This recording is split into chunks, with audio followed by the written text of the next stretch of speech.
L'écotaxe ou taxe poids lourd a pour objectif de faire payer le coût réel du transport routier de marchandises aux transporteurs afin de les inciter à rationaliser leur tournée. Avec cette taxe, 10 500 km de routes nationales et 5 400 km de départementales vont devenir payantes pour les poids lourds de plus de 3,5 tonnes. Pour calculer la somme dont chaque camion devra s'acquitter, ces derniers embarquent un boîtier électronique qui renferme des informations propres à celui-ci.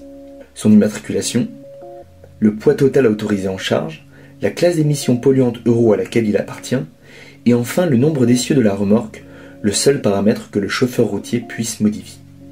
Ce boîtier, pourvu d'un GPS, enregistre les déplacements du camion, puis transmet ces informations via le réseau de téléphonie mobile à un centre informatique basé à Metz.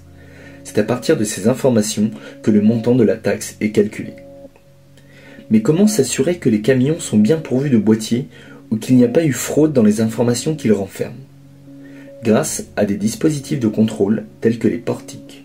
Sur ces derniers sont montés 3 équipements: des caméras qui filment les camions et en lisent automatiquement la plaque d'immatriculation, des lasers qui scannent le véhicule pour en identifier précisément le gabarit, et une balise de communication à courte distance pour échanger avec des dispositifs de contrôle et leur permettre d'interroger les informations du boîtier.